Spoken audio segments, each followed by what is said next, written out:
So you've heard the rumours that Virgin Voyages is just for the young, the wild, the swingers and the rich.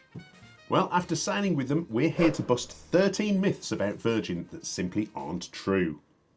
Number 1. Virgin Voyages is only for young people.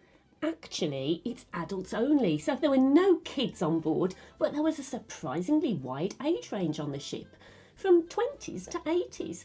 We didn't feel old, well, no more than usual. This really surprised me, as I was expecting to be one of the oldest people on there, but the age range was really mixed. There were people in their 80s participating in the game shows and having an absolute blast. Number 2. It's like a party ship. Non-stop wild nights. Well, don't worry if you're not up for high-octane entertainment. We worried that it would be a 24/7 crazy party ship with excessive drinking, but it was not like that at all. We were on a break to France and Spain, and our cruise didn't feel like people were there just to get drunk and party. Perhaps the vibe is different if you're on a shorter cruise. There were plenty of quieter spaces that you could have a more relaxed and sedate cruising experience.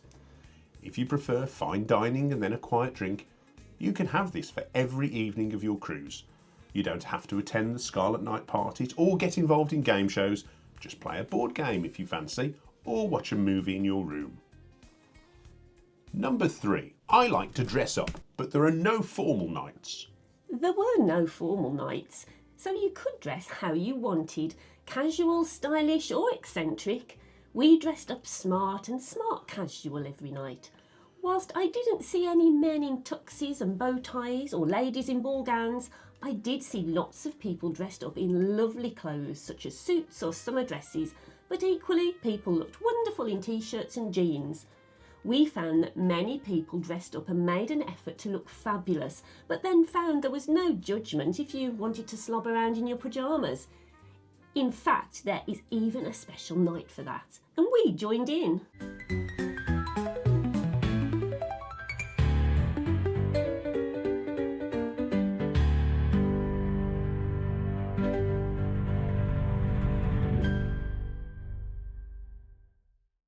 Number 4. It's very expensive compared to other cruises. Well, we got a really good deal on our cruise. It worked out at £90 per night, so there are deals to be had.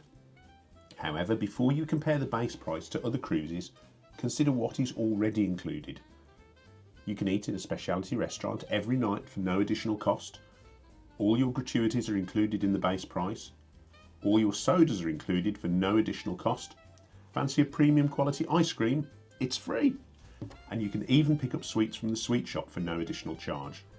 And then you can burn off the calories with the free fitness classes. Oh, and Wi-Fi. The basic Wi-Fi is also included, which we found fine. So be very careful about doing a direct comparison with other cruise lines who may try and upsell those extras that are already included on Virgin. Number 5. It's all sex and swingers. We saw no evidence of this on our cruise. People were just enjoying themselves, and what goes on behind your cabin door is your business, just as long as you don't shove it down my throat. Giles is writing this script, not me. Number 6. There is no main dining room and no buffet. It's a myth. Every restaurant is included in your cruise fare, so every one is a main dining room. We found it gave us far more choice, and the variety of venues was much more interesting than eating in the same space every day. The buffet is called the Galley, and we loved the variety of food stations in there. There were over 20. And another thing that we liked was that if you didn't want to collect your food yourself, the staff in the galley would take your order from the table and bring it to you. Number 7. The crew are less attentive because it's a more casual ship. On the contrary, the service gets rave reviews for being friendly and top tier, and I wholeheartedly agree. They were fabulous. If you enjoyed cruise myth busting, give this video a thumbs up and subscribe for more honest cruise reviews.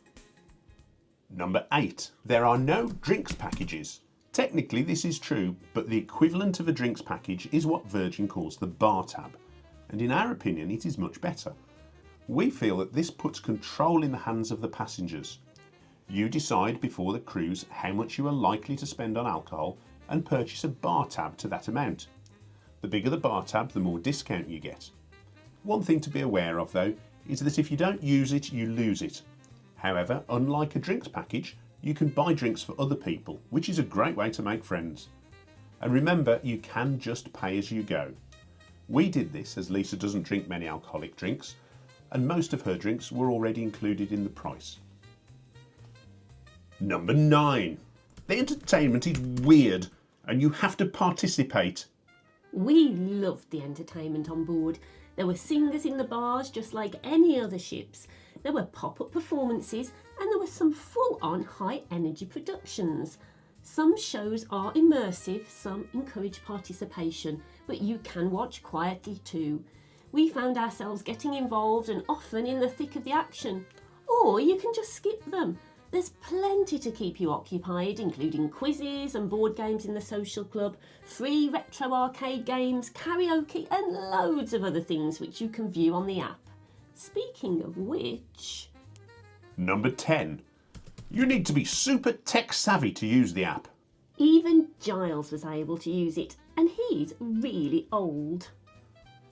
Number 11. There is no theatre on board. Well, there is and there isn't. The theatres are not traditional theatres. They are multifunctional spaces. So 1 minute it's a show where the audience are seated, next it's a dance party, and then suddenly, bam, it's a circus show where you're in the middle of the action.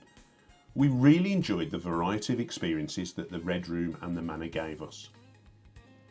Number 12. The cabins are tiny and basic. We always book inside cabins and we found it to be perfectly adequate. It was clean and functional. I thought it was modern and fresh and would happily stay in this sort of cabin again. The bed was super comfy. My only criticism was the pillows, but I'm fussy when it comes to pillows. Number 13. The tech in the cabins is confusing and gimmicky. Well, it's actually really user-friendly. Mood lighting, TV and air conditioning are all controlled by a tablet. And even Lisa was able to use it. So, should you book Virgin Voyages? Well, if you love good food, modern cabins, great service and unique entertainment, then absolutely. For a deeper dive into everything we have just talked about, check out our Virgin Voyages playlist.